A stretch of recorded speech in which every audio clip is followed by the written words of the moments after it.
jẹ́ kó mọ̀ ẹ́ ní ìsinmi. Ẹ ní sùúrù. Ó yá mo ẹ ní sùúrù o.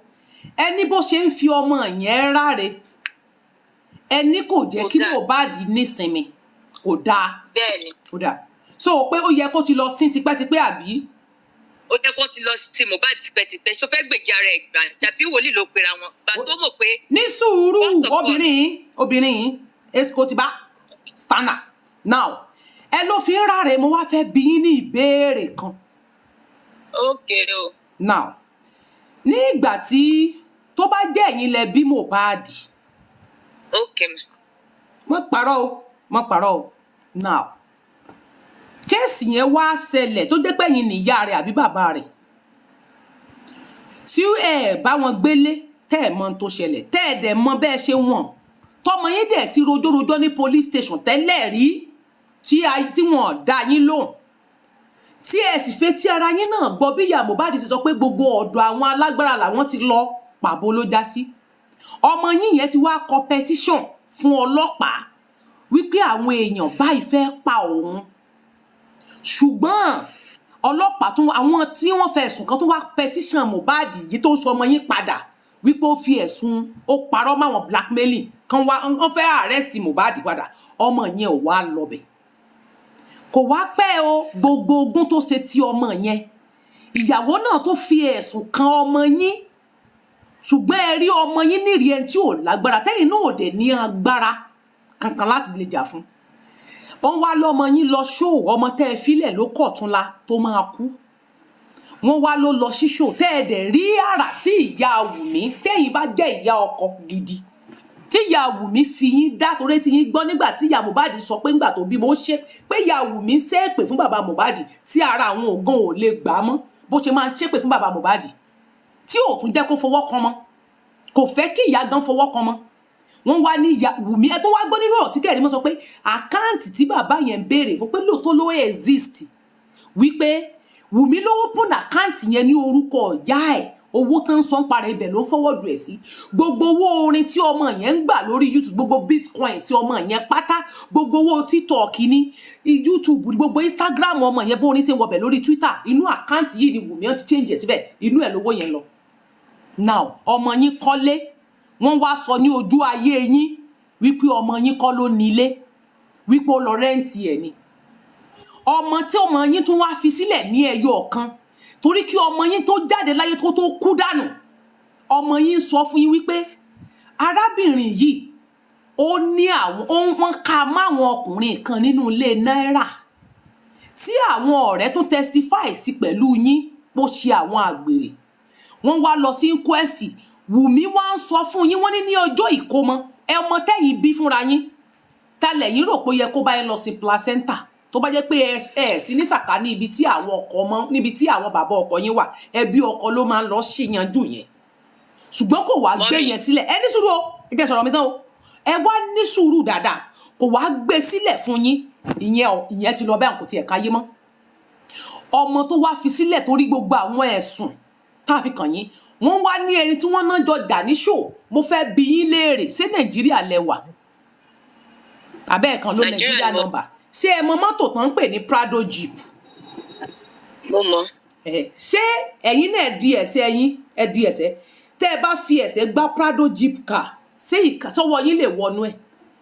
Ẹ má parọ́ ẹni bá parọ́ máa ṣòfò ọmọ dànù ní ìjì ayé máa borí ẹ̀sán padà ló máa pa.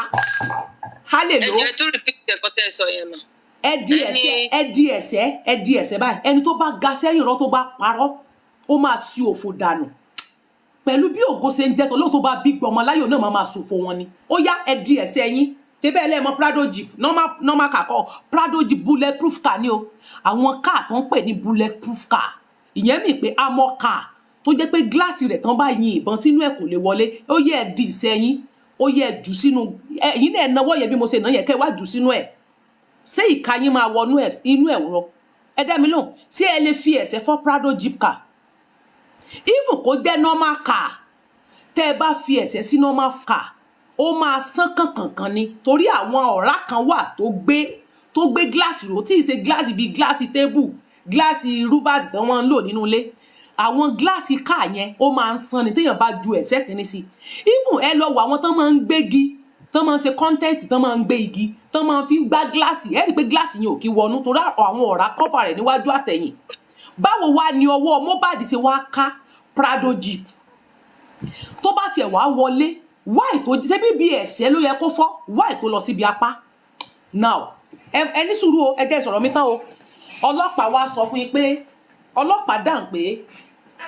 Mohbad bleeding profusely mo fẹ́ bi yín léèrè mà kí ni ìtumọ̀ tán bá léèyàn bleed profusely ìyá wa ẹ dá mi lóhùn ẹ lè sọ̀rọ̀ mọ́ ni ẹ dá mi lóhùn mo rò pé ṣe ń sọ̀rọ̀ lọ. mò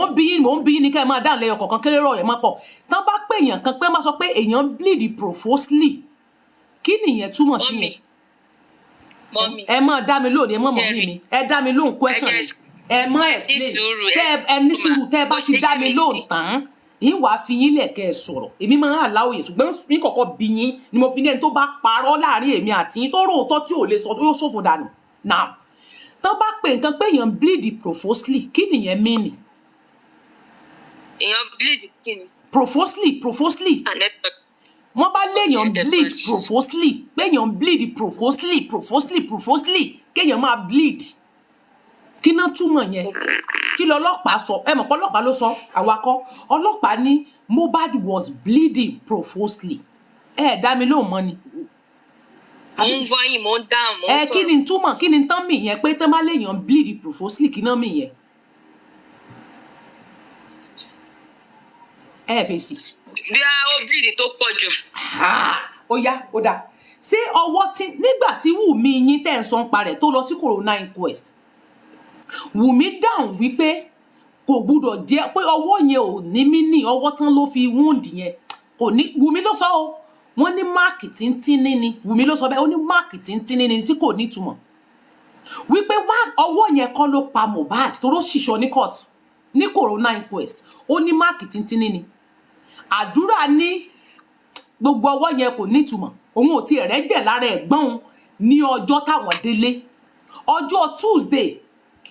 nígbà táwọn wà nínú mọ́tò ló ń rí ẹ̀jẹ̀ ló ń rí máàkì ẹ̀jẹ̀ lára Mohbad nínú mọ́tò ló ń ti rí sáìn ẹ̀jẹ̀ now ọlọ́pàá ló bleed profusely mo fẹ́ bi yín léèrè tán bá léèyàn bleed yẹn ẹ ti sọ ní ti pé ó da ẹ̀jẹ̀ púpọ̀ ọjọ́ Sunday lẹ́lọ́mọ lọ sí show ó wá ṣe léṣe ní show yẹn ṣé kò wá sí hospital níbẹ̀ yẹn tán lè gbéyà sí tí wọ́n ti lọ tọ́jú ọwọ́ ẹ̀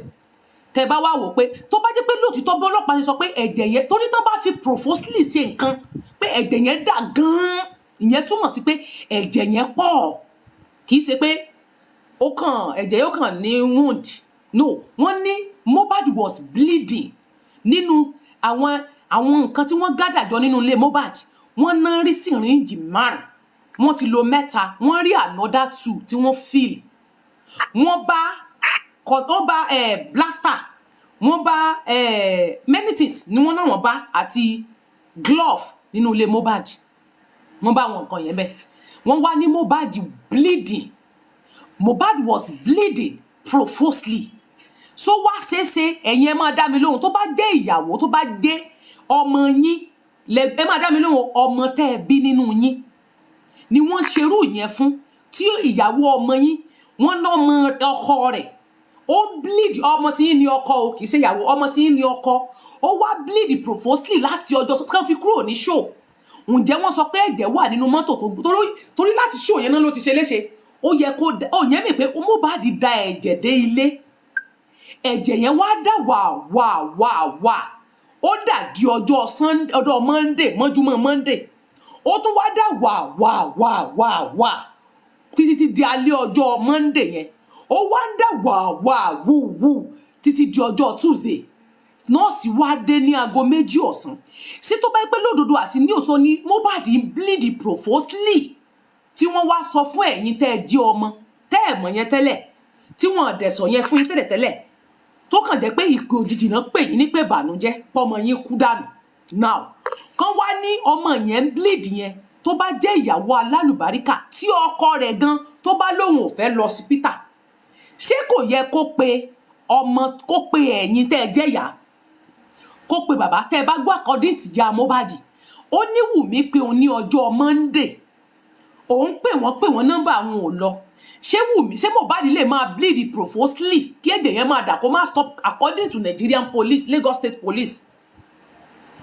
kó mọ̀ wá sọ fún yọkọ pé ó máa ń dẹ́jẹ̀ lára o ẹ̀jẹ̀ yóò máa stop màmá ẹ máa bọ̀ o ẹ máa bọ̀ wá o ẹ̀jẹ̀ yẹn máa ń stop gidi ẹ̀jẹ̀ yẹn máa ń dà wìwìwì gidi ni o ẹ̀jẹ̀ yẹn ń dà gan ni o àwọn ò mọ nǹkan táwọn fẹ́ ṣe síbẹ̀ Neo Tọ́lá ní ọ̀rẹ́ ní yí you are welcome you are blocked mi ò fẹ́ rí ẹ lórí platform mi get out get out now kan wá ló dẹ̀jẹ̀ wù ó dẹ̀jẹ̀ wì kan mọ̀ wá gbé lọ kó wá dé ìyàwó alálùbáríkà so yẹ kó fi ọkọ rẹ̀ sínú ilé tí ìyá ọkọ ò bá gbégbèsè kí ló dé tí ò pe bàbá ọkọ rẹ̀ pé ó máa ń dẹ̀jẹ̀ o ẹ̀jọ̀ ìyẹn túmọ̀ sí pé tó bẹ́ pé Mohbad ń dẹ ẹ̀jẹ̀ púpọ̀ àdúrà máa pe bàbá ẹ̀ àdúrà máa pe ìyá rẹ̀ wá ìyẹn mi pé kò sí tán pè ní ẹ̀jẹ̀ ìjà tí wọ́n jà ń ló fa sábàbí tó ṣẹlẹ̀ now ẹ tún wá gbọ́ mi o ẹ ló ń fi ọmọ yẹn ráre ó sáré lọ sí tẹ́ ẹ bá gbọ́ according to Kẹ̀rímọ́ now tó ń sin ẹ̀gbọ́n ọmọ tó kọ́kọ́ sọ̀rọ̀ jáde wípé àwọn ń bẹ bàbá pé kó má lọ sin ọmọ àbúrò ń béèrè fún autopsy ẹ jẹ́ kí n tó dá yín ló ń bẹ̀rùn ẹ ní sùúrù ṣé ń gbọ́ mi mà ẹ káre now according to Kẹ̀rímọ́ ó ní àbúrò òun ó ń béèrè fún autopsy ní ọwọ́ bàbá ní alẹ́ ọjọ́ náà pé kó má tì í lọ sí mo fẹ́ bi yín léèrè ni o bàbá tí ò bá wọn gbélé so ni Wùmí máa béèrè fún autopsy lọ́wọ́ ẹ̀ ṣe rí pọ́rọ̀ tí ò lọ́pọlọ ni ẹlẹ́ẹ̀kejì jẹ́ yorùká mi dání Kẹ̀rímọ́ ní Wùmí ń béèrè fún autopsy òun àtàbúrò òun pé kí bàbá má lọ sáré sin ọmọ yẹn ṣùgbọ́n bàbá lágídí bàbá ò dá wọn lóhùn àbúrò ń sunkún sí wọn lọ́rùn pé kó fóun ní autopsy mo wá fẹ́ bi yín ní ìbéèrè kan ṣé nígbà tí wọ́n máa gbé nínú àwọn ìròyìn tẹ́ ẹ gbọ́ tọ́lọ́pàá kà jáde ṣé ẹ rí ibi tí wọ́n sọ pé bàbá Mohbad tẹ̀lé wọn lọ sí hospital ẹ dá mi yes or no ṣé ẹ rí tó wà nú ẹ dá mi lóhùn o ṣe question ni kí n dáhùn ẹ dáhùn ṣe question ni kí n ó ní kẹ́ ẹ dá mi lóhùn ṣé bàbá tẹ̀lé kò lọ ǹjẹ́ ìyá Mohbad tẹ̀lé wọn lọ sí hospital lóòótọ́ àkójọ bí bàbá ṣe sọ̀rọ̀ mà ẹ ní sùúrù bàbá ní pé àní ẹ ní òun sùúrù ò tẹ̀lé wọn dé ẹ máa irọ́ hospital yàtọ̀ sí mọ́ngbà tó kú tán tí kó tó kú ni mò ń sọ fún yín yẹn kó tó kú nígbà tí Wùmí láwọn gbé lọ sí hospital tán ní pé wọ́n fún un ní abẹ́rẹ́ kan abẹ́rẹ́ yẹn wá rí àti lára ẹ̀ àwọn wá sáré rọ́ọ̀ṣì ẹ̀ jáde lọ òun lọ pe neighbor now kẹ́ ẹ bá ní mọ́tò ẹ jẹ́ kí n tún bẹ̀rẹ̀ láti bẹ̀rẹ̀ tẹ́yìn bá ní mọ́tò fúnra yín tẹ́ ẹ ní mọ́tò ni mò ń sọ fún yín yìí kẹ́ máa expect àlejò kankan tẹ́ ẹ tiẹ̀ ti lọ bí iṣẹ́ látàrọ̀ tẹ́ ẹ ṣẹ̀ṣẹ̀ dé tí èèyàn kankan dédé gbá géètì yín gbá ṣé ẹsẹ̀kẹsẹ̀ lẹ máa dẹ́ni tó ń gbá géètì ẹ kọ́kọ́ fẹ́ wò pé talent tó ń gbá géètì hùn àbí ìyẹn lè take yín ní 3 minutes to 4 minutes kẹ́ kọ́kọ́ fi farabalẹ̀ pé ta nu kẹ́ tó wá dá lóhùn pé ta ló wà níbẹ̀ kẹ́nìyẹn wá ní òní kí ló ṣẹlẹ̀ òkè kẹ́ tó wá bọ́lẹ̀ látòkè torí villa nílé yẹn kó tó wá rìn bọ́lẹ̀ kí Wùmí tó wá ṣàlàyé fún wọn wípé ara ọkọ òun ni ò yá òun nídìí ká tẹ́ẹ̀dẹ̀ mú ká mọ́tò dání tẹ́lẹ̀ ṣé ẹ mọ̀ pé ẹ máa padà sí inú ilé láti lọ mú ká mọ́tò ní pé ẹ ti ẹ̀ fẹ́ rọ́ọ̀ṣì jáde tó bá jẹ́ iná bálé tí wọ́n bá bọ́kọ fine wọ́n ní mọ́tò neighbor ni kẹ́ tó wá wọlé kẹ́ tó sáré dírẹ́sì aṣọ kẹ́ mọ̀ tí sọ pé wọ́n ṣe sáré rorò ni ó sì máa gbà ẹ́ ní 5 minutes to 10 minutes kẹ́ tó jáde adẹ̀gbọ́ wípé hospital tí Wùmí tí Mohbad wà àti ilé rẹ̀ wọ́n ní ìrìn 1 minute to 2 minutes ni kò wọ 5 minutes ní hospital kura mẹ́ẹ̀kan kọ́kọ́ gbé lọ sí ilé Mohbad kò ju 2 minutes lọ 1 minute to 2 minutes ni why tí ọmọ wa bleed profusely ní àti ọjọ́ Sunday ní alẹ́ nìkan bíi 10 ní alẹ́ sí 11 kí sọ pé black kan bíi 9 títí 9 alẹ́ tẹ́lẹ̀ ó ti jà ní show kó wá bleed wọjọ́ Tuesday hospital tí ó jìnnà why tí wọ́n ya hospital ńgbà tí wọ́n lọ whereas Wùmí wà nínú mọ́tò tí wọ́n jọ lọ sí show Wùmí tẹ̀lé wọn lọ so ó dẹ̀ fi ọkọ ẹlẹ́ tó fi bleed tẹ́ ẹ̀ gbé ya hospital kò wá sí hospital ní gbogbo ọ̀nà ilé lẹ wá gbé lọ ìyẹn túmọ̀ sí pé kò sí profusely kò sí pé Mohbad ń bleed from the show láti show yẹn wá kò sí tó jọ now wọ́n sọ fún pé bàbá ò lọ ìgbà tí ọlọ́kùnrin rẹ̀ sọ pé why tí ó fi sáré lọ sin ọmọ yẹn mò ń sọ fún yín yẹn o why tó ń fi Mohbad ráre torí family rẹ̀ àtẹ̀yìn family ní pé kí ló dé tí Mohbad ṣe ń gbọ́ mi ṣá tí wọ́n fi ìmọ́lẹ̀ ráre tí ò fi tètè lọ sí now nígbà tí wọ́n náà béèrè fún autopsy tí Wùmí tí Kẹ̀rímọ́ ní àbúrò wọn àtòun béèrè lọ́wọ́ bàbá ìgbà tí wọ́n náà gbé dé Kùrámẹ̀ sọ pé ó ti kú according to Wùmí ní corona inquest ó láwọn wá ní no ọkọ òun ò kú òun gbé lọ sí Pẹ̀rẹ́sì another place ó wá gbé lọ sí Pẹ̀rẹ́sì hospital ni wọ́n gbé Mohbad dé ní òkú and then ó ti gan wọ́n bí ó ṣe kọ́ wọ́n ní Mohbad ti gan wọ́n kò sọ pé ó ti òkú tó bá ṣẹ̀ṣẹ̀ kú ìyẹn mi pé fresh òkú láti ojú ọ̀nà mò ń bí yín ni o ẹni tí wọ́n ń gbé lọ lójú ọ̀nà láti inú ilé yẹn kò tí ì kú tó ìyẹn mi pé kò tí ì kú nínú ilé 1 minute drive sí ibi tó wà yẹn káàtì wá ní ẹni tí wọ́n gbé bóyá káwọn yẹn tó dá lóhùn àwọn fake neighbor tó wá gbé yẹn kó tó dá lóhùn ìyẹn máa lo 5 minutes to 10 minutes ká wá fi yẹn ó jẹ́ bí kásàdọ̀ pé bẹ́ẹ̀ bí 12 minutes kí dókítà tó sáré jáde síta wọ́n ti lo 15 minutes ṣé láàárín 15 minutes dókítà wá dé yẹn wọ́n dẹ̀ ní kò kú lójú ọ̀nà o wọ́n kàn lọ́wọ́ ẹ̀ tutù ní o gbàtàn gbé dé hospital yẹn nìyẹn ní ọmọ yẹn ti dákẹ́ ló bá ní no ṣé láàárín ìrìn àjò 30 minutes lọ sí hospital mi àbí 20 minutes ní ìmọ́lẹ̀ tí wá gan wọn tí wọ́n wá sọ fún pé kò sí heartbeat mọ́ nínú ara rẹ̀ according to Pẹ̀rẹ́sì hospital wọ́n ní Mohbad ò ní heartbeat mọ́ ìyẹn mi pé ó ti lọ ó ti wà on coma àwọn yẹn wá dáhùn wípé attempt to use CPR they are not using it but attempt to use CPR wọn wá lò now tó yẹ kán fi detect pé bóyá coma ló wà bóyá ó kàn ti kú yanyan wọn check ara ẹ̀ rárá o wọn wo ara ẹ̀ wọ́n kàn gbé títí létí wọ́n dẹ̀ ti ló ti kú àwọn tí ó wà competent bóyá àwọn quack nurse náà fi ṣe nọ́ọ̀sì wọn bẹ̀ yẹn torí private hospital so many people tó máa ń wà bẹ́ẹ̀ bí àwọn quack nurse ni bí àwọn ọmọ tó kọ́ṣẹ́ tán kàn máa áyà tán máa sanwó fún many people tó wà bẹ́ẹ̀ nìyẹn instead tó yẹ kán fi lo CPR kí wọ́n fi dictate ẹ̀ pé ó dàbí pé coma ni ọmọ yẹn wà kò tí ì jáde láyé wọ́n wá fílẹ̀ wọ́n dẹ́kóráre ọmọ tó ti kú láti ọjọ́ Monday Mohbad ti kú láti ọjọ́ Monday according to ya Mohbad ó ní nígbà tó ń pè wọ́n ní ọjọ́ Monday ó lóun bẹ̀rẹ̀ sí ní pèpèpè nọ́mbà àwọn òlọ́gbà tó di bí after 1 òun lòun tún pè wọ́n padà nọ́mbà Mohbad lọ nọ́mbà ìyàwó lòun wá pè ló wá ní kí ló ṣẹlẹ̀ ẹ máa gbọ́ nínú ọ̀rọ̀ yẹn o Wùmí wá òun wá ní ọkọ ọmọ òun kọ́ Wùmí dáhùn wípé mọ́mì ó wà ṣe é gbọ́ nǹkan ni téèyàn kan bá sọrú gbólóhùn yẹn sí yín kí lẹ máa sọ nǹkan kò sọ mọ́ yín èèyàn kan wá lo gbólóhùn pé ṣe é gbọ́ nǹkan ni ìyẹn mi pé nǹkan kan ti ṣẹlẹ̀ tí wọ́n hide tí wọ́n fẹ́ sọ fún wúmà yẹn ló fi ohun wá ní mi ì gbọ́ nǹkan kan mo kàn ní kí n béèrè àlàáfíà yín ni ìyá dẹ̀ ni ó ní ọmọ yẹn ti kọjá lẹ́gbẹ̀ẹ́ òun nígbà tó ń ṣe prayer lọ́wọ́ fine Wùmí nígbà tó tún wá yá Wùmí bóyá ẹrù bà á bóyá ìyá ti gbọ́ nǹkan bọ̀tẹ̀ ẹrù bà ara rẹ̀ ò lélẹ̀ mo ló bá sáré fi style pè ya padà pé mọ́mì ẹlọ́mọdé kó n sọ fọkọ̀ wọ́n náà jà ní sóòní ok ìyá Mohbad náà ò tún gbéra ìyẹn mọ̀ pé ìyá Mohbad máa lọ bẹ̀ ṣùgbọ́n wọ́n bu àwọn àṣírí kan torí ìjọ Monday ìyá Mohbad dákọ̀ ọjọ́ Monday now ẹlẹ́ẹ̀kejì according to nurse friend nọ́ọ̀sì ní nígbà tí wọ́n bẹ̀rẹ̀ sí ní disturb ọ̀rẹ́ òun mi ìbá fi wọ̀nyí lórí fóònù yìí jẹ́ kí n wò bóyá mo lè rí kí n sáré ka díẹ̀ fún yín nínú ẹ̀ torí mi a máa sọ̀rọ̀ pẹ̀lú ẹ̀rí níwọ̀nba according to nọ́ọ̀sì ní o bóyá mo lè tètè rí mi bọ̀ ẹ jẹ́ kí n sáré fún yín ní evidence kékeré ń bọ̀ tí n bá máa tètè rí tí ò bá ní pẹ́ jù torí mo ti save àwọn míì dànù ìmíì ti wà nínú orí email so tí n bá tètè rí mi ò má bínú so ẹ má bínú ṣẹgbọ́ ẹ jẹ́ kí n lọ sórí gallery kí n ka nǹkan tí ọ̀rẹ́ nọ́ọ̀sì sọ torí fóònù yẹn ti fú débi pé fóònù mi ti fú ó ti fú àfúfàyà gbogbo fóònù mi ló ti kún ó ti fàyà tẹ́ bá ń gbọ́ ó fàyà ń bọ́ o ẹ má bá mi para táàpù ńbẹ̀ yẹn bá máa ń gbọ́ wọlé lọ́fù ẹ gbọ́ wọlé lọ́fù àti láìkì lọ́dọ̀ yín ẹ ní sórí ibú o ẹ jẹ́ kí n kọ́kọ́ ka ọ̀rọ̀ Pẹ̀rẹ́sì fún yín kí kọ́kọ́ mú point jáde according to Pẹ̀rẹ́sì hospital torí pé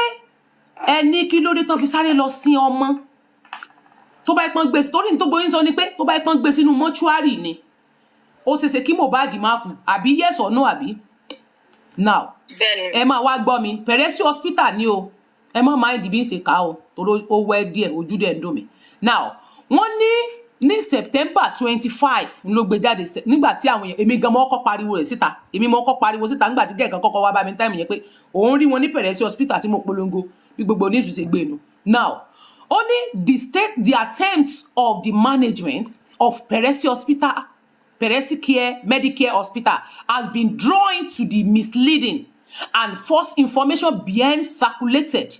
in social media platform that Mr. Ilerioluwa Oladimeji Aloba, aka Mohbad, died in our hospital facility. Emma Wagbo, only we consider it patent to put on record that at about 4:30 p.m. on the 12th of September 2023, the lifeless body, tó bá pè nǹkan ní lifeless body, yẹn mi pé ẹni tó ti kú, ẹ get me? Lifeless body, torí ẹ̀ ń sọ pé ó yẹ kán jí. So bàbá náà wá misleading by injecting him. Mo sọ fún yín o, they mislead Baba Mohbad by not taking action. Instead of taking action on him or calling his parents before anything on Monday. Now, ó wá dàn pé aka Mohbad. Now, ó wá ní on the 12th of September, the lifeless body of Mr. Ilerioluwa Aloba, aka Mohbad, was brought to our medical facility, and our medical team immediately sprang into action. And after assessments, it was discovered that there was no sign. There was no sign. Ìyẹn mi pé kò sí òye kankan, kò sí àpẹẹrẹ kankan téèyàn fi lè sọ pé èèyàn wà láàyè. Ngo sọ nìyẹn o. Only there was no sign of life. Ìyẹn mi pé kò tiẹ̀ sí àrídájú kan téèyàn sì lọ pé ẹni yìí ó sì wà láyé, because ẹ máa gbọ́ o, ó wá dà pé no, ẹ máa gbọ́ o bó ṣe kọ́, ó ní no, mo bọ̀ ẹ jẹ́ kí n wo bẹ̀, no central, ẹ máa gbọ́ o, no central or perihetral pulse. Ìyẹn mi pé kí ẹ̀mí ó sì máa mì kúlúkúlúkúlú ní ara rẹ̀, kí ẹ̀mí ṣe mọ̀ pé kí ẹ̀mí bá tó wẹ́ pé ẹni tó dákún gbà mí tàbí tó wẹ́ pé bóyá tó kàn weak, ó ṣe ṣe kí ẹ̀mí ẹ̀ máa jì. Àfẹni tó bá wà ní kómà lẹ̀mí ẹ̀ lè máa jí mọ̀. Téèyàn bá wà ní kómà bí pé ẹni yẹn ti kú ni, bọ̀ tó máa wà ní agbede méjì ayé ọ̀run, bọ̀ kọ̀ǹpútà ló máa ń jẹ́ kán detect pé ẹni yìí ò tí kú tán, agbede méjì ayé ló wà àti ọ̀run. Tẹ́ bá rí àwọn tó máa ń dákú tán bá léèyàn dákú gan, dídákú yẹn náà bí pé ẹni yẹn ti lọ tó yẹ pé gbogbo wọ́n ti wa ẹyin pọ̀, ẹni tó bá dákú lásán á ti wa ẹyin pọ̀, tó yẹ pé tí wọ́n sì máa ti kábọ̀ wọ́n lẹ́tọ́ pé wọ́n ti lọ gbárí ní ẹni tó dákú. Ní ìsìn ó ní Pẹ̀rẹ́sì hospital sọ fún yín. Now ó wá sọ níbi báyìí pé pause, ó ní no heartbeat. Ìyẹn mi pé kò sí ẹ̀mí mọ́ nínú ara rẹ̀. Ẹ bá mi dọ̀pù táàpù gbogbo ẹ̀yin olólùfẹ́ Tenny ọmọ ológo tí ọ̀rọ̀ mi yé ẹ̀ ní mọ sàárì ọmọ. Ó yá, ó ní no heartbeat, no recordable vital sign, and in public. Ẹ máa gbọ́ o, puppies. Ó wá dà ń pé ó ní ẹ máa gbọ́ ó mò ń bọ̀ nítorí pé kíní yẹn lọ sókè òun lọ sílé ojú mi dìm. Ó ní his puppies were fixed and deleted on attempting. Ṣé ń gbọ́? Attempt. Ẹ máa gbọ́ ó ní attempt CPR. Ìyẹn mi pé wọ́n fẹ́ gbìyànjú láti lo CPR. Wọ́n ṣe rárá. Attempt ni wọ́n fẹ́ gbìyànjú láti ṣe. To use CPR. Now, to use CPR, ó ní cardiopulmonary náà lórí ẹ máa wá èbó torí èbó French kíní yìí ó tóbi pọ̀, ó tóbi ju tèmi lọ, ẹ máa wá. Ó ní resuscitation, ó ní ìyẹn ẹ máa gbọ́ wá ní. Ó ní rigamori, mo bọ̀ ibo mo tún dé, rigamotis, ṣẹ́gbọ́n, ó ní rigamotis stiffening of part of the body. Tán bá sọ pé ti rigamosis, ìyẹn mi pé ìmọ́lẹ̀ ti gan wọ́n, ìyẹn mi pé ó ti gan, n tó mì bẹ́ẹ̀ yẹn nìyẹn. Ẹ máa sílé o. Ó ní ẹ máa gbọ́ ó ní rigomotis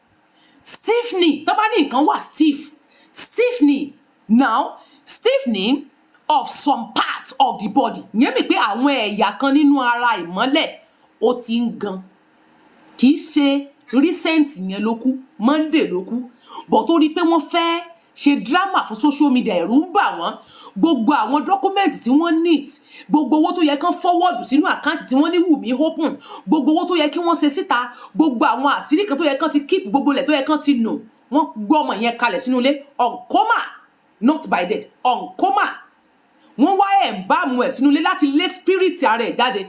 ẹ̀ǹbámì tí Dàrósà ṣe nígbà náà ló wà láyé ẹ̀ láti fi lè lé spirit yẹn lọ bó tilẹ̀ pé àwọn ò mà wọ́n rò pé ó ti kú ni torí wọ́n yẹn ṣe doctor hospital ló yẹ kí wọ́n ṣe kán lo CPR yẹn ká ní attempt tí yẹn sọ ó yẹ kó lo CPR even hospital kan láwọn kọ́kọ́ gbé lọ is a drama kò gbọ́n gbé lọ sí ibì kankan now drama nítorí àṣírí yẹn padà títú mò ń gbọ́ yín wọ́n wá ní the part wọ́n ní some part ìyẹn mi pé kì í ṣe gbogbo ara wọ́n ní stiffening some part of the body in relation of the death gbogbo àwọn ẹ̀yà ara ìmọ́lẹ̀ ti gan some ni o bóyá bí ọwọ́ ó ti wà báyìí bí ojú ó ti di pa ọrùn ó ti gan pa báyìí kò lè dúró ara ẹ̀ tán bá gbé gan ó ti ṣe gbogbo ẹ̀ sílẹ̀ kò sí àwọn most of things tó wà nínú ara ẹ̀ mọ́ ẹ máa wá gbọ́ ó wá fún ní èsì bíbá pé was observed and the person who brought him to our fertility were informed that were informed that it was a case of BRD ìyẹn mi pé brought in death ọmọ tó ti kú látọjọ́ Monday wọ́n ní brought in death òkú ni wọ́n gbé dé why tẹ wọ́n blame bàbá pé ó sáré lọ sí why wọ́n ní brought hospital tó yẹ kó take action that's what fi máa sọ pé Nàìjíríà their devilish country if Nigeria is functioning they will take action láti dun ọmọ yẹn because ọmọ yẹn gangan jẹ́ friend enemy to them ó jẹ́ bí haters fún àwọn ọmọ yẹn ó dàbí threatening to them and then all of them are wanted him to death that is why they cannot take action this is what they did to Murphy Afolabi torí Murphy Afolabi ló kú wọ́n padà lọ ṣekú pa ńgbà tí wọ́n l'action ni rẹ̀ ṣé ń gbọ́ àwọn ọ̀rọ̀ tí mo sọ sẹ́ wà ń bẹ́ abẹ́ ti kúrò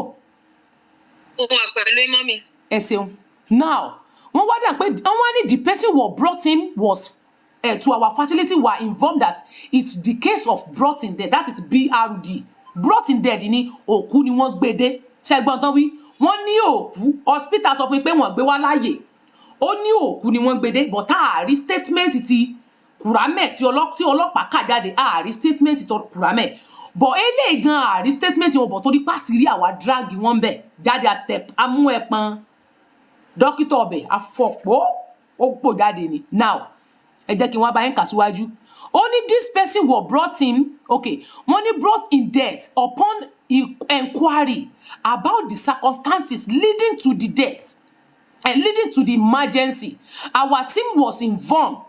that this case only the case was being treated at home sẹ́ńgbọ́ wọ́n ní ẹni tó gbé wá ti ń sọ fún wọn pé ó wá wọn ti ń tọ́jú ẹ̀ láti ilé now wọ́n jẹ́ kí àwọn tó gbé wá yẹn náà sọ fún wọn wọ́n wá ní by a nurse and she admitted injection wọ́n ti fún ní injection on him now our team theatre advised that the body ẹ mọ́ dé gbàgbé wípé kódà kí wọ́n fẹ́ take action lé lórí kí wọ́n mọ̀ kán fẹ́ take action kí wọ́n sì rí àwọn sign ní ara Mohbad wípé kò tí kú because according to Peresi hospital there was a sign that Mohbad was not dead fully nínú ọ̀rọ̀ tí n bá wo òye mi because nínú nǹkan tán sọ wọ́n ní some part of the body was steven ìyẹn mi kò ti ń gan some part ni kì í ṣe pé gbogbo ara rẹ̀ definitely there is a sign that Mohbad was not dead but they don't want to put their hand on it kó mọ̀ bá di kéèsì sí wọn lọ́rùn torí pé wọ́n mọ̀ hospital wà lẹ́ẹ̀kan tó ní kán máa tọ́jú ẹ̀ nínú ilé ẹ lò làákàyè some part of the body ọ̀nà kan bí báyìí kí n bá yín tún bẹ̀ yẹn kà wọ́n ní rigor mortis stiffening of some parts wọ́n ní all the body some ìyẹn mi pé àwọn bòmíì nínú ẹ̀yà ara rẹ̀ ó ti ń gan ẹ̀yà àwọn bòmíì wọ́n ní all wọ́n sọ pé part of the body wọ́n ní some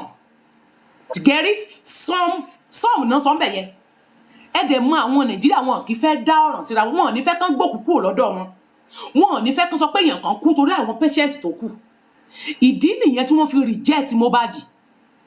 Àwọn fúnra wọn mọ̀ pé ìmọ́lẹ̀ wọn ò tí ì kú tán, bọ̀ torí wípé àwọn olórí burúkú tí wọ́n súnmọ́ Wùmí tí wọ́n fẹ́ kí Mohbad gangan kan bury rẹ̀ alive, torí wípé Mohbad is a threatening to them. You understand me? Torí pẹ̀rẹ́sì tá à ń sọ yìí, Etí Ọ̀sà ló wà lọ́nà Ẹlẹ́gùṣí àkó, Etí Ọ̀sà ní Lẹ́kí, àwọn Etí Ọ̀sà yẹn ni o ní Lẹ́kí, even Kùrá mẹ́tàn náà kọ́kọ́ gbé lọ Etí Ọ̀sà ní gbogbo bàyẹ̀ wà sáìdì Etí Ọ̀sà nǹkan kan yẹn nínú Lẹ́kí, ibẹ̀ ni o sí òjìnà. Now gbogbo ẹ̀yin abiyamọ tẹ́ ń wò mí lónìí, gbogbo ẹ̀yin abiyamọ tẹ́ ń wò mí,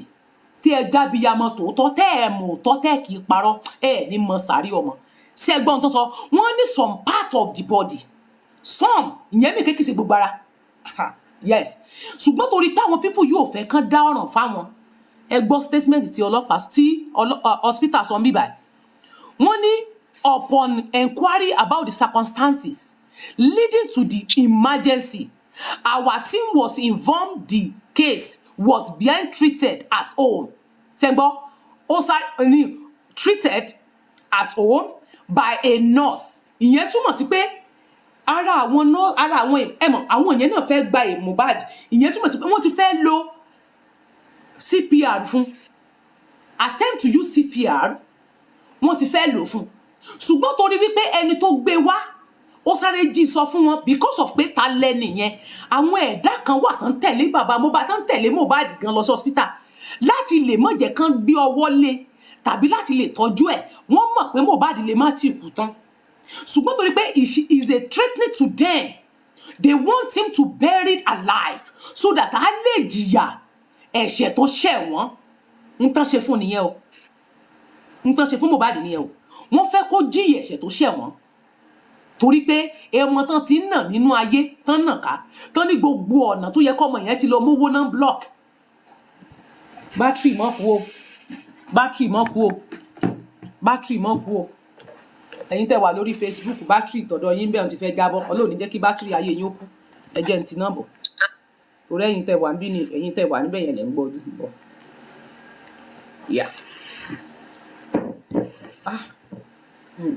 Bó ni mo ṣe fẹ́ ṣe eléyìí o. Ń bọ̀ o, mo ń wá nǹkan tí mo lè gbélé lórí ni o tí ó fi dúró, torí mò ń charge ẹ̀ lọ́wọ́. Bóyá kí n dẹ̀ bẹ́ǹdì ẹ̀, ṣé tí n bá bẹ́ǹdì náà sí ó ṣiṣẹ́. Ń bọ̀, kí ni mo lè gbé sẹ́yìn kìíní yìí o. Ń bọ̀ o, gbogbo bátìrì ló ti fẹ́ yọwọ́ yìí o. Kí ni mo lè fi sẹ́yìn kìíní tó lè jó dúró báyìí o.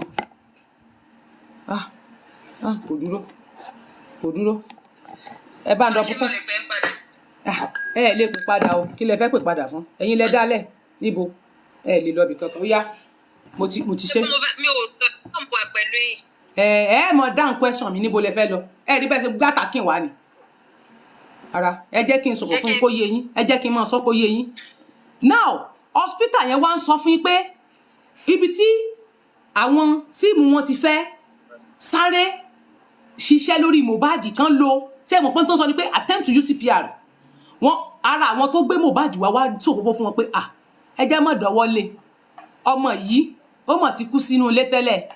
Ìyẹn jí sọ fún wọn pé ó mọ̀ ti kú, ọmọ tó yẹ pé nọ́ọ̀sì ti ń tọ́jú nínú ilé, ó ti ń tọ́jú ẹ̀ nínú ilé o, kó mọ̀ di pé yóò dọ̀ràn sí lọ́rùn because of pé drama tí wọ́n ṣe, wọ́n fẹ́ kán lọ sin ìmọ́lẹ̀ from one way to another. Now ẹ wá gbọ́ nǹkan tí hospital wí.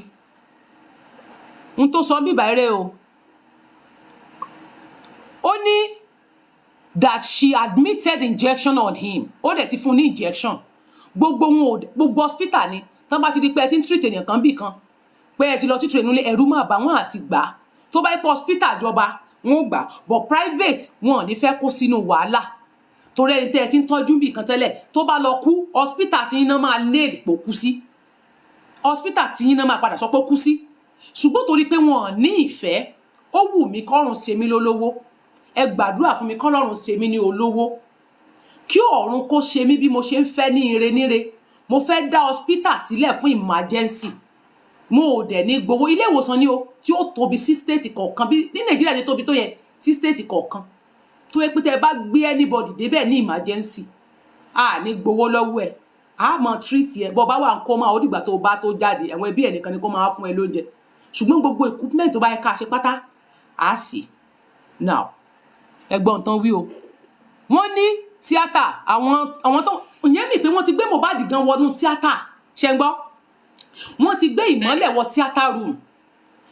àwọn yẹn ti fẹ́ lo, wọ́n ti gbé wọnú tíátà room wọ́n ti fẹ́ lo CPR fún,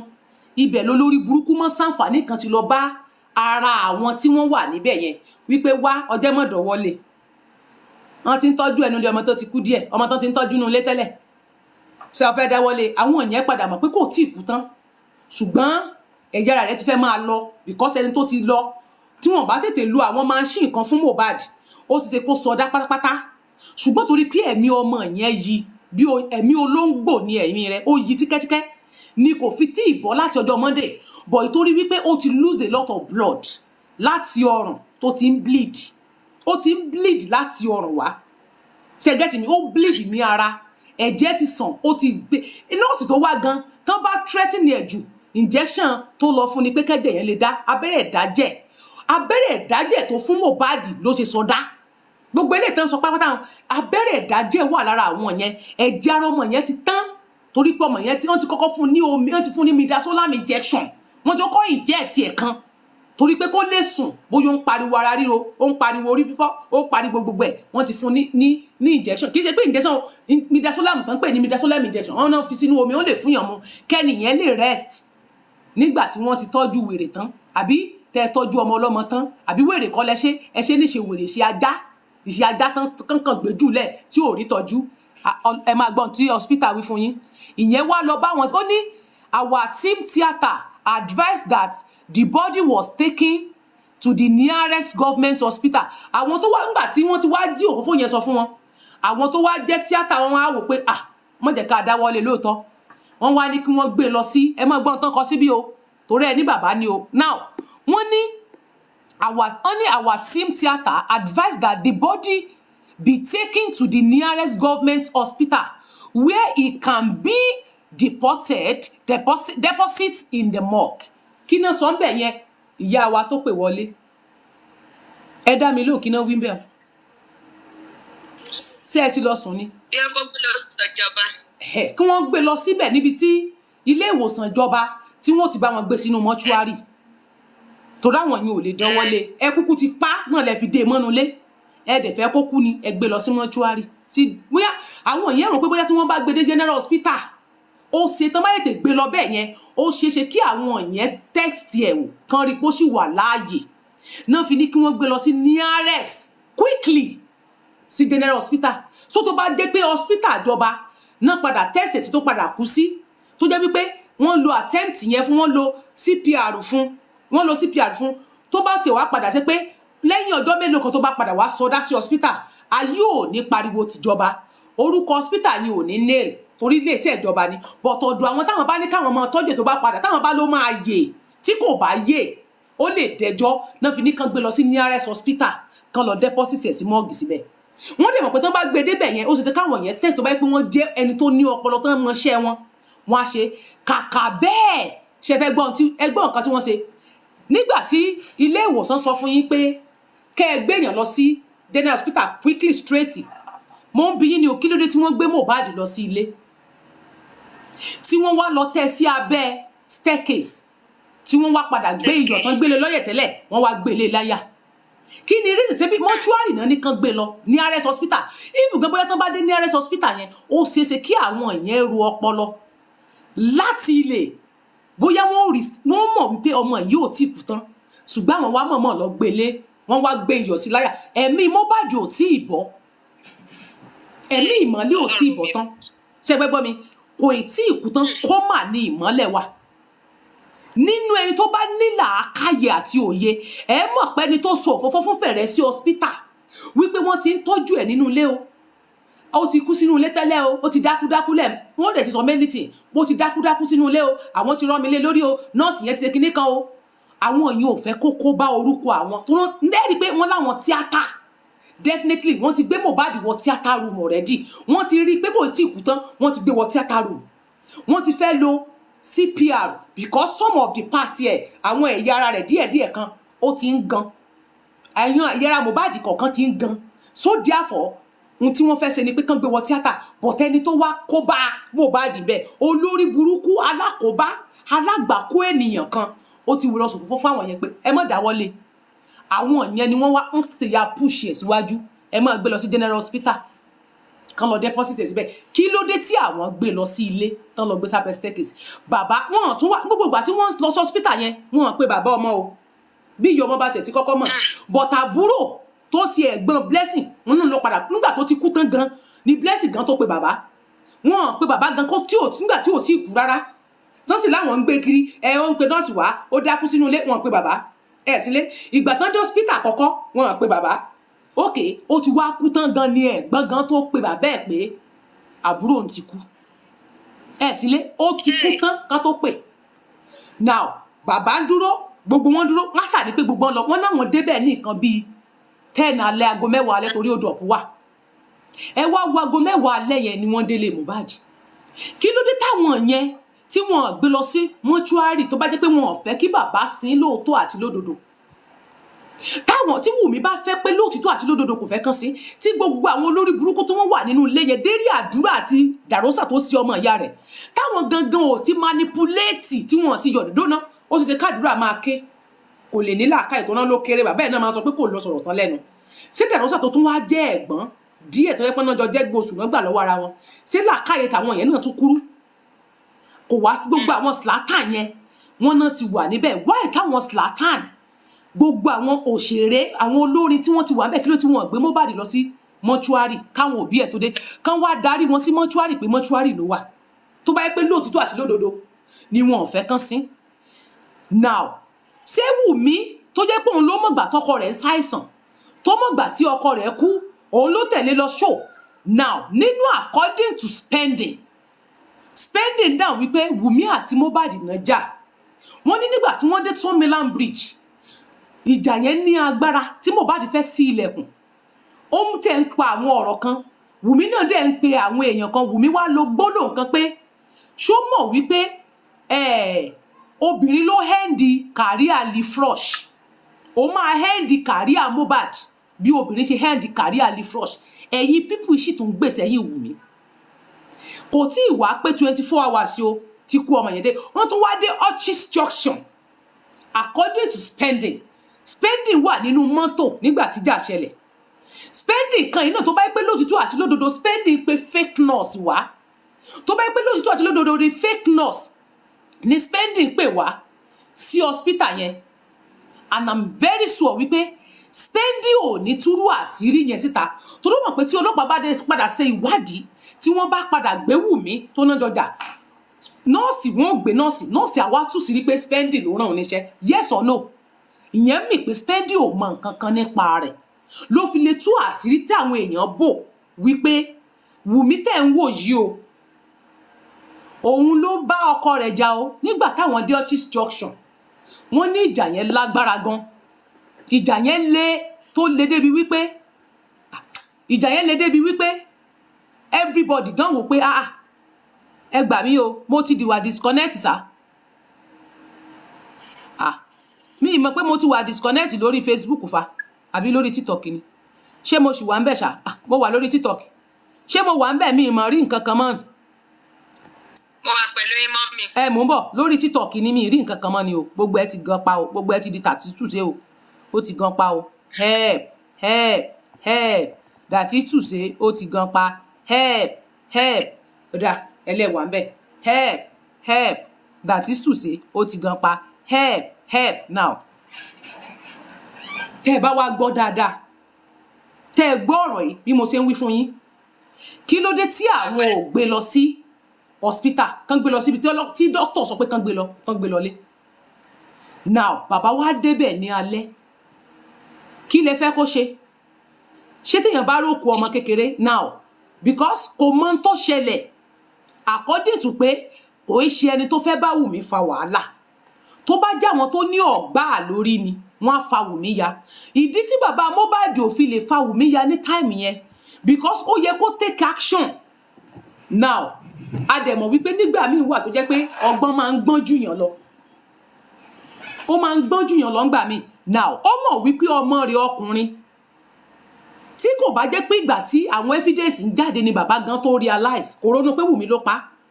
nọ́ọ̀sì ni níjọ́ tó ń kọ́ ṣe interview fún bàbá ẹ lọ bèrè ẹ lọ wò ó jọ́nà bàbá dáhùn wípé nọ́ọ̀sì náà ló wá gún lábẹ́rẹ́ ńlé bó tilẹ̀ pé bàbá Mohbad rí ẹ̀jẹ̀ lókè ṣe mọ̀ pé àbúrò ìyá Mohbad náà lóun rí ẹ̀jẹ̀ lókè bàbá Mohbad lóun rẹ́jẹ̀ lókè sáwọn tí Mohbad ń ṣe pressuration ni tó ń ṣe nǹkan oṣù léyìn bá ti ṣe nǹkan oṣù tí yẹn ń pẹran nù lé ni tán lẹ́jẹ̀ pọ̀ nínú ọ̀rọ̀ tán sókè sílẹ̀ tó ń bọ̀ báyìí tán ló pọ̀ kẹ́kẹ́kẹ́ now bàbá fi sínú pé kí ló ṣẹlẹ̀ anyway gbàtẹ́ ẹ ti ló kù yẹn òun ti rí pé òun ò lágbára mọ́ kò lágbára ta ló fẹ́ pariwo sí tó sì mọ̀ pé ìyá Wùmí ní agbára gbogbo àwọn ìyá Túndé ọkọ ìyá Túndé ọlọ́pàá náà pọkọ ìyá Túndé bàbá Túndé is a police ọlọ́pàá ni bàbá Túndé according to them now bàbá gbogbo àwọn Zlatan ò gbé lọ sí mọ́ṣúárì o bàbá wá débẹ̀ owó kí ni Davido fún wọn according to Darosa ó ní Davido send 2 million fún wọn pé kán fi lọ ṣe bẹ́ẹ̀rì Mohbad ṣé bẹ́ẹ̀rì ló yẹ kí Davido fún wọn lówó fún Mohbad lọ sí show ó gba owó kí ni 2 million Davido owó kí ni 2 million tó fún wọn kò ní kán fi lọ rẹ̀ deposit ẹ̀ sí morgue ó ní kán fi lọ arrange wọ́n ṣe máa lọ sí tí bàbá Mohbad ní owó tó fáwọn nìyẹn o àti Darosa pẹ̀lú bí Darosa ṣe wí nìyẹn wọ́n ní Davido dẹ̀ monitor àwọn bọ́n ṣe máa sin yes Davido ló sọ ó ló dẹ̀ monitor àwọn bọ́n ṣe máa sin Mohbad bọ́n ṣe máa sin ó ń direct àwọn ó ní nítorí ní orí ilẹ̀ tán fẹ́ lọ sínsìn yẹn gan pẹ̀lú ó wà openly pé kán fi fẹ́ǹsì ẹ̀ Darosa ló sọ ó wà nù update tí Darosa gbé jáde Darosa ló lóun lò wọ́n ẹ̀ ń bá wọn ó ní ẹni tó fún àwọn lówó ń direct àwọn báwọn ṣe máa ná owó ó ṣe jí owó bẹ́ẹ̀rì náà lọ fún wọn owó tó yẹ kó fún wọn ni pé ẹ lọ tó bá sọ fún bàbá Mohbad lẹ́sẹ̀kẹsẹ̀ pé ẹ lọ deposit sí mọ́ọ̀gì káàtì tó wá mọ ń tàṣe ó pẹ́ bàbá Mohbad àsí wọn ní mọ́ọ̀gì wọn ní ẹ lọ ṣe ẹ fi lọ ra aṣọ tán máa fi sín wọ́n wá láṣọ 2,000 naira ni wọ́n ra pósí 40,000 naira wọ́n dẹ̀ kówó tó kù sápò èló lówó tán fi gbámbláǹsì ọ̀nà 1 million wọ́n sẹ́ndì 1 million sí bàbá Mohbad òun náà mú 1 million sọ́wọ́ nínú ẹ̀ ló ti ná ṣé owó tó ná gan sórí pósí àtàṣọ sówọ àti pé aṣọ tá à ń sọ nípa rẹ̀ ṣé lóru yẹn nígbà tí bàbá dé ṣé lóru yẹn lẹ máa rí télọ̀ mò ń béèrè lọ́wọ́ yín tí ò bá yẹ pé nǹkan tó ti wà prepare tẹ́lẹ̀ ẹ máa dá mi lóhùn bàbá débẹ̀ lóru ó wọ singlet ni white ni Mohbad wọ̀ wọ́n wọ top white báyìí fún wọ́n gbé yọ̀ sí láyà wọn ò tí ì dress up fún dáadáa tán yanyan now èmi wá ń sọ fún yín pé dress up tí wọ́n dress fún Mohbad yẹn ọrùn ẹ ti bend síbẹ̀ o kì í ṣe pé bóyá ọrùn ẹ straight tẹ́lẹ̀ o ọrùn straight o wọ́n ti bend ọrùn yẹn kalẹ̀ síbẹ̀ o ẹ mọ̀ pọ́nlẹ̀ ti lo ìdájẹ́ fún ẹ̀jẹ̀ ò lè tọ́ ń bẹ̀ mọ́ ẹ̀jẹ̀ ò lè ṣe but wọ́n rush kó tó di wípé orú ò mú ẹ̀jẹ̀ yẹn máa bleed out ó máa bleed out now wọ́n gbé kalẹ̀ síbẹ̀ wọ́n ronú pé èèyàn ẹlẹ́ran ara ni ìyẹn wá débẹ̀ ṣé lóru nígbà tí bàbá débẹ̀ láago 10 torí wọ́n ní wọ́n ti dírẹ́sì fún Mohbad o torí ó pò ní yẹn sọ pé signet ló wọ̀ ọmọ tán ti dírẹ́sì fún already tán ti signet ló wọ̀ ṣé lóru nígbà tí bàbá débẹ̀ láago 10 aago 10 alẹ́ ni wọ́n ṣẹ̀ṣẹ̀ ṣé aláṣọ ń bẹ nínú Lẹ́kí ẹ má bínú ṣé Nàìjíríà lẹ́ ń gbé ṣé Lẹ́kí lẹ́ ń gbé Arama. ẹ gbé Lẹ́kí Bẹ́ẹ̀ni ma. Mo wá bí nínú Lẹ́kí yẹn sálásọ wà nínú Lẹ́kí ẹni tó àwọn tó ń taṣọ wọ́n bẹ ń Lẹ́kí báwo ni ibo náà ti rí aṣọ funfun tán náà lọ rà ní 500 naira kẹrìmọ́ ló sọ ní 500 naira ní aṣọ tán lọ rà tán fi wá báwo náà tún ṣe wá rí télọ̀ lóru yẹn lẹ́sẹ̀kẹsẹ̀ ní táìmù yẹn ẹ̀yin gan ṣe ẹ ṣe hó ẹ ṣayé yín o ayé yín kò ní sùúrù o torí ẹ ṣe hó ìmí sọ fún yín o ibo náà ti rí aṣọ lẹ́sẹ̀kẹsẹ̀ torí bàbá ló ń débẹ̀ láago 10 alẹ́ according to àwọn olórí burúkú tán ní wọn tí dírẹ́sì fún yẹn tán ní signet ló wà lọ́rùn Mohbad wọ́n gbé yọ̀ sí láyà ni ok wọn wá tí àwọn ganan tó wá tú àṣírí ara wọn báyìí wọn tí gbé yọ̀ sí láyà toró lórí burúkú tó lá ní mo rí ẹbí lẹ́ẹ̀kan wọn tí dírẹ́sì fún Mohbad fine ok iyọ̀ náà gbé sí láyà ó wọ singlet ṣé láago 10 alẹ́ tí bàbá débẹ̀ ibo lẹ ti rí aṣọ torí ẹ má gbàgbé pé wọ́n náà gbé lọ sí police station ọlọ́pàá ni ò fún wọn ó bèrè sí death certificate lọ́wọ́ wọn doctor report Wùmí ò fi doctor report tí wọ́n fún wọn wípé kí wọ́n máa gbé lọ sí nearest hospital death certificate tí police sọ wípé kí wọ́n lọ kí wọ́n pé tí ó sọ pé àwọn Kùrámẹ́ hospital fún kò fi sílẹ̀ tó máa jẹ́ kí wọ́n gbà kí wọ́n fún wọn ní police report wọ́n wá gbé lọ sí mọ́ṣúárì tí wọ́n wá gbé lọ yẹn ó ní soríire Ìdírísì Kẹ́hìndé Ṣọ̀pọ̀nná ní yóò pọ̀ ọmọ ẹ̀ ọ̀ ṣòfò gbẹ̀yìn ayé ẹ̀ tí ó ta now èmi wá ń bi yín léèrè nísìn ẹ̀yin tẹ́ ń wò mí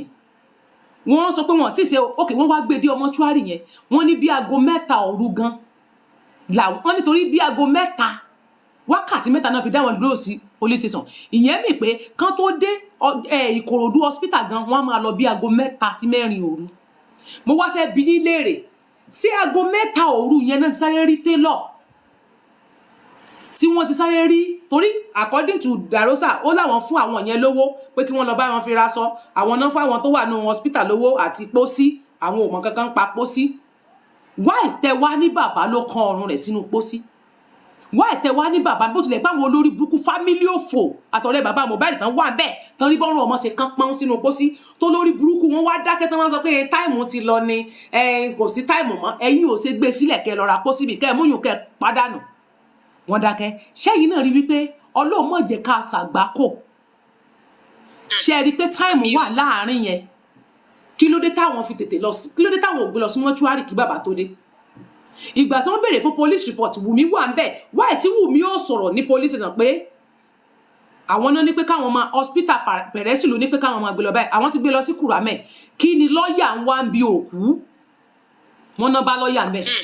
lọ́ọ̀yà ni mò ń sọ kí ni lọ́ọ̀yà ń wá ń bẹ̀ kí ló wá sí bẹ̀ ẹ wá ní Mohbad bá ń fi ọmọ yẹn ráre ṣùgbọ́n nígbà tó lè help ọmọ tó bá nísìn ayé ti padà rásìrí àti rí a lot of àṣírí pé inú ilé ni Mohbad according to Ìyábọ̀ Òjó ṣe gbọ́ fídíò tó sọ Ìyábọ̀ Òjó dáhùn wípé inú ilé ni Mohbad kú sí abẹ́ ẹ̀ gbọ́ mi ó wà pẹ̀lú imọ́ mi ìṣe ìwé Ìyábọ̀ Òjó sọ abẹ́ ẹ̀ gbọ́ ṣe gbọ́ abẹ́ ẹ̀ gbọ́ mo gbọ́ mà adàfin yín but Wùmí sọ pé ta ló kú sí hospital ló kú sí bọ́ lójú ọ̀nà ló kú sí ní Kùrámẹ́ hospital bí ṣùgbọ́n Ìyábọ̀ ní inú ilé ló kú sí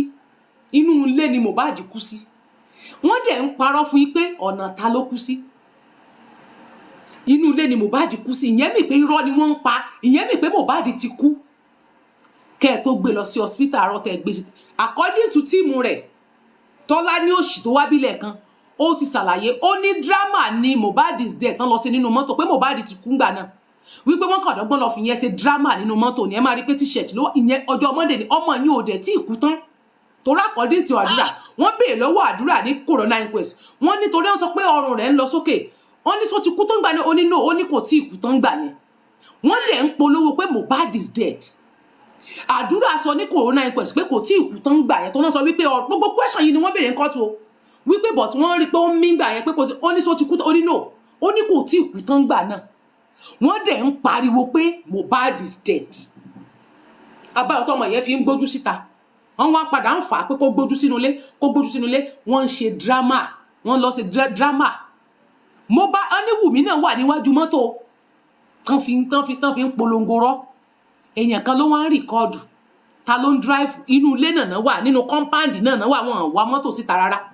inú compound mọ́tò náà wà kò sẹ́nibọ̀dì tó ń drive wọn irọ́ náà pa pé Mohbad is dead àdúrà ní kó ìkú tán gbà náà àwọn dẹ̀ ń ṣe Mohbad is dead ẹ̀yin náà bá wà ń bẹ́ ìfun yín máa pò pọ̀ now ìgbà tán tí wọ́n ń pariwo ń sìn tásìrí ń tú jáde orí bàbá náà ń síná ó ní mo fi ní pé kó yẹ àwọn tó wà ní sọ̀kání ẹ̀ tí ò ní jẹ́ kó rí justice yẹn kó yẹ dànù orí tiẹ̀ náà ṣe ń wálé ni ìyá ọmọ tó wá mọ tó ṣẹlẹ̀ tí wọ́n fún ní fóònù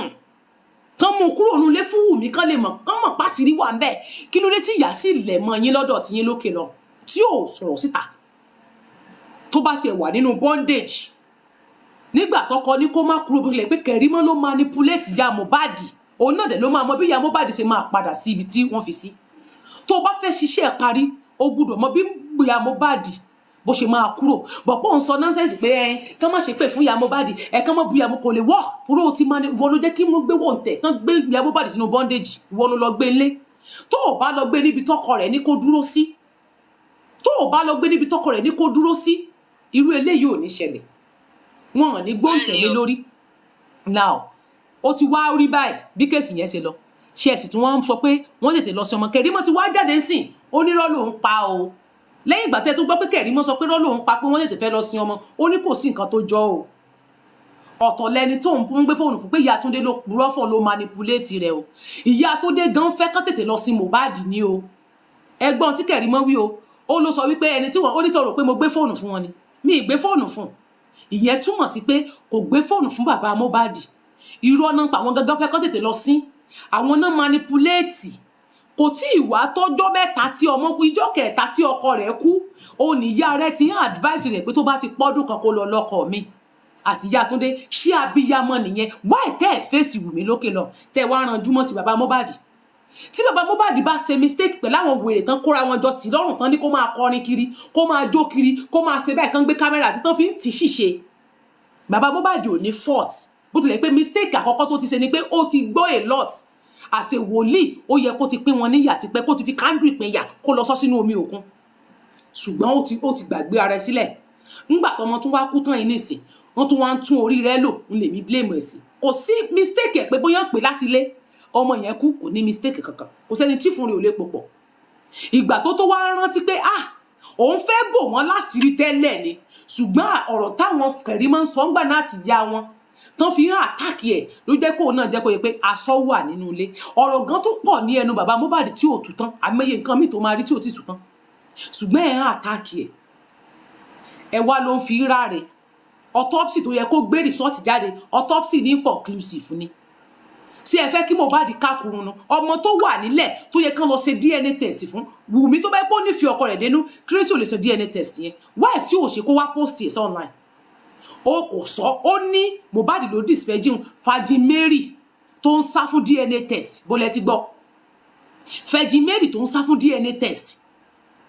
ibo náà bó nìyẹn ti ń ṣẹlẹ̀ wá kò lè jáde kó lọ sí DNA test kán fi lè sin ọkọ rẹ̀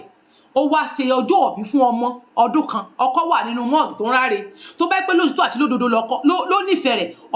ọkọ rẹ̀ wà nínú mọ́túárì ìwọ wá ń jó ń dunnú ìyá náà ń dunnú gbogbo wọn ń jó kiri orí burúkú ká ẹ̀dẹ̀ ló nífẹ̀ẹ́ ẹ ló ń fi ọmọ ráre ṣé bóun ló yẹ kó ṣe torí tó bá ti lè sin Mohbad ẹ mọ̀ pé manipulation tí wọ́n ṣe tẹ́tẹ̀ dáyẹ̀ ni pé bàbá Mohbad kan ló bí Mohbad tó bá fi lè sin Mohbad yẹn torí ìdí ni pé wọ́n ti àtáàkì bàbá Mohbad pé ó sì tètè lọ sin ọmọ yẹn ó sáré lọ sí ọmọ ń lò náà fi wá yarí pé òun ò ní sin mọ́ torí ẹ ti àtáàkì ńlá lákọ̀ọ́kọ́ ẹ tó fẹ́ kó sáré sin ọmọ yẹn kán mọ̀ bá rí ìdájọ́ mọ́ tán bá dẹ̀ fi lè sin ohun tó yẹ kí wọ́n yọ torí òun ò fẹ́ kán yọ nǹkan lára òun kán fi ṣe DNA test fún Mohbad kò fẹ́ kán yọ nǹkan kan lára òun kán fi ṣe DNA test fún Mohbad ń ló ṣe fẹ́ kí Mohbad wà mẹ́ kán yọ ohun tó wà lára rẹ̀ kán lọ fi ṣe DNA test fún so bóun ló sọ pé ó lọ mọ́ torí àwọn ti sọ pé Mohbad kan ló bí Mohbad so kí Wùmí fi ara ẹ̀ sílẹ̀ kí wọ́n kó gbọ́ta kan yọ ohun tó wà lára Mohbad kan lọ sí DNA test fún kán dẹ̀ lọ sí Mohbad Wùmí ló ń fi Mohbad ráre àtẹ̀bí Wùmí ẹbí Wùmí ló ń fi ráre kì í ṣe bàbá Mohbad. ẹ jọ̀ọ́ ṣé mo lè sọ̀rọ̀. ẹ jọ̀ọ́ máa bínú mà gbogbo àkókò ní fojú sunkún ọmọ lágbára Ọlọ́run ṣẹ́ẹ̀rì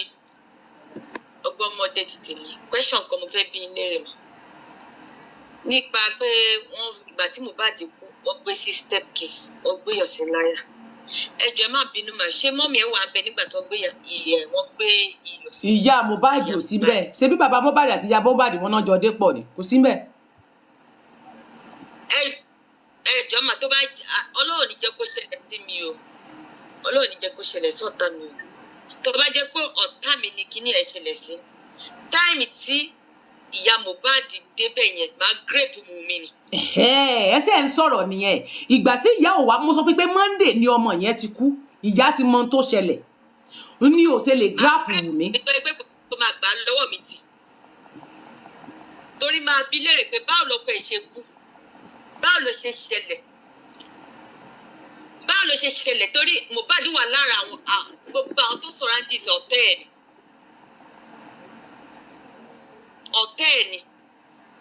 ọmọ yẹn kò ní bí a kò lé mi kéèsì ara ni kò mọ̀ ó ti finú tán wọn jù èmi mọ̀ pé Ọlọ́run máa dà àdàbí pé tó bá tí Wùmí bá mọ̀ ní ikú Mohbad wà láì òun náà ní lọ́lá òun náà kò lè lọ free because ìkọ́ tẹ́mi kàn rí ni pé ìtì bàbá Mohbad ní tòótọ́ torí àwọn ẹbí wọn yẹn Ọlọ́run kò ṣàánú wa tó bá jẹ́ mi ní bàbá Mohbad táìmì tí kíní ẹ̀ ti ṣẹlẹ̀ yẹn àti ìyá Mohbad àti bàbá Mohbad àjọ máa so papọ̀ ni ikú tó pa Mohbad yẹn ikú tó pa Mohbad ṣé ń gbọ́ mà. bẹ́ẹ̀ni. ikú tó pa Mohbad yẹn Wùmí gbọ́dọ̀ sọ ní ìṣojú èrò ikú tó pa Mohbad yẹn torí ìjọ ẹ̀ tí máa fi gáàpù Wùmí gan wọ́n máa gbà lọ́wọ́ mi tì torí ẹ̀jẹ̀ tí bàbá Mohbad rí tó ń rí ìmọ̀ abẹ́ lọ́ọ́ pé ẹ̀jẹ̀ ti wá níbo lẹ̀jẹ̀ ti wá Ọlọ́run kò kú ṣàánú fún wa ni Ọlọ́run àyè ká máa bá dárò pé èèyàn gidi ànímọ̀ pọ̀ ọ̀tá wa ànímọ̀ pọ̀ ọ̀tá ni wọ́n ẹni bí ni wọ́n.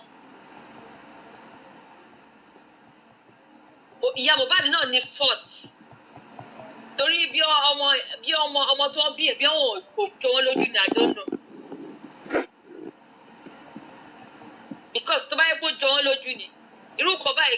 káwọn èèyàn tó dá sí gan tó ìyá Mohbad á ti ṣe pẹpẹ káwọn èèyàn tó dá sí.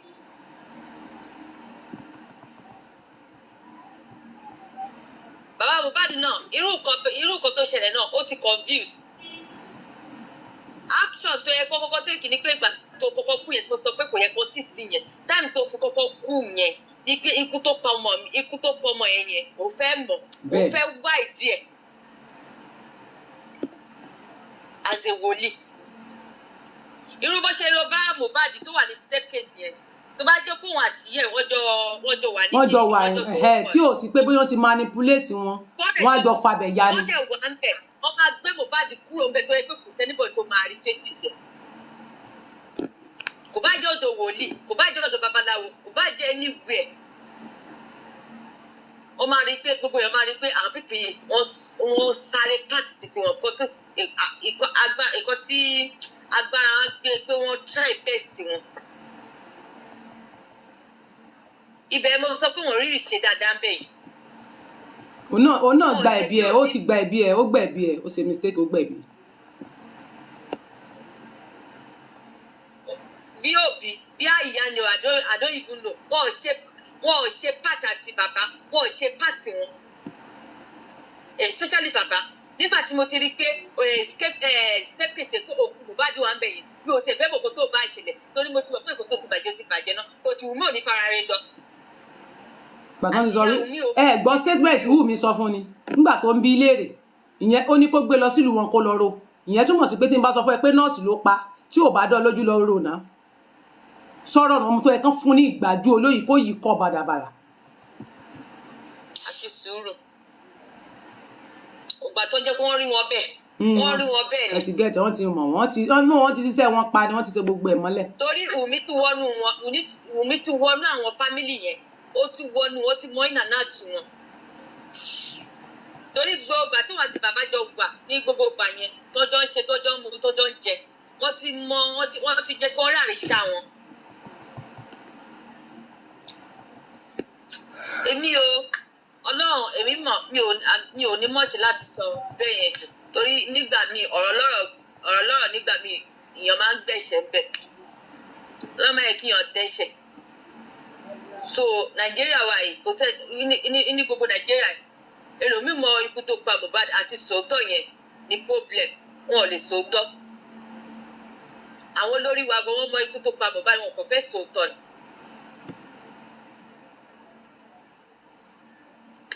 ẹ ṣeun. àti ìyá o àti bàbá o àwọn náà ti rí i pé Mohbad wọn ò lè bímọ tó ju Mohbad wọn ò lè bí ọmọ mi wọn ò tiẹ̀ lè bímọ ọmọ kí bàbá bímọ ní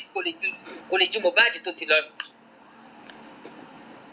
so èmi mọ̀ pé èyí tó dá lọ́lọ́run máa ṣe Ọlọ́run dè máa gbèjà Mohbad Ọlọ́run máa gbèjà ẹ̀kọ́ tí mo kàn fẹ́ sọ ń bẹ̀ ni. ẹ ṣeun gan ni thank you so much. ẹ̀yin èèyàn wa a ní rí jù báyìí lọ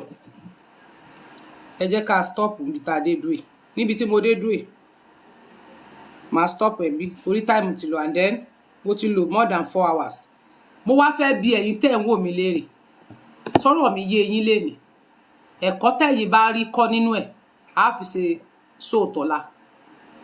ẹnìkan kọ́ mi bí ẹ jẹ́ sáré gbé kọ́ọ̀lù ẹ jẹ́ sáré gbé kọ́ọ̀lù ẹ jẹ́ sáré yín kọ́ọ̀lù ilé jẹ ẹ jẹ́ sáré gbé kọ́ọ̀lù ilé ẹ jẹ́ sáré gbé kọ́ọ̀lù ilé kí n sáré gbé kọ́ọ̀lù last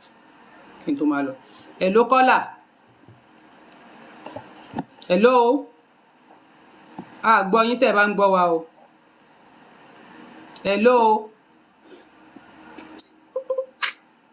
a gbọ́ yín tẹ́ bá ń gbọ́ wa o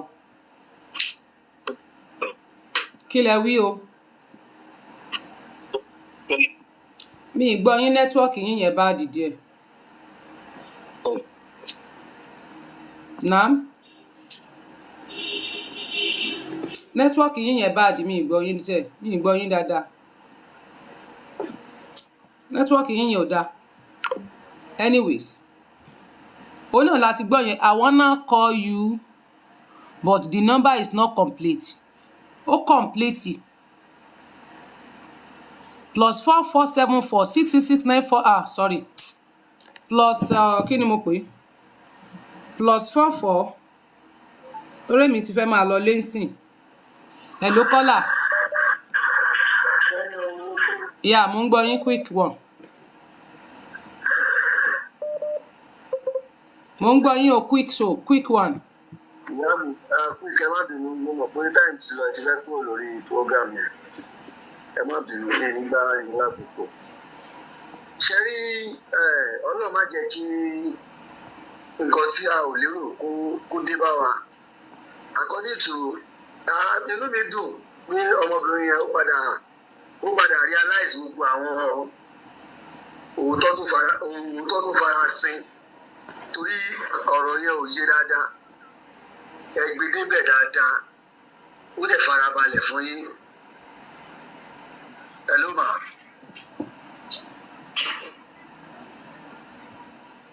Hello. mo ń gbọ́ yín o. ó farabalẹ̀ fún yín ọ̀rọ̀ yẹn yé thank God for that.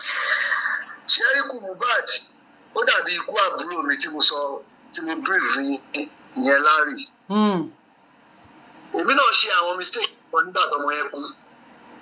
torí Larry kú ní ọjọ́ Saturday Mohbad kú ní ọjọ́ Monday tí Wùmí parọ́ fún wa pé Tuesday ni. Larry kú ní àbúrò tèmi ló ń jẹ́ Larry ó kú níjọ́ Saturday. ìgbà tó pè mí ní ọjọ́ Saturday pé àbúrò tí mo dé hospital yẹn kí n ṣe gbogbo.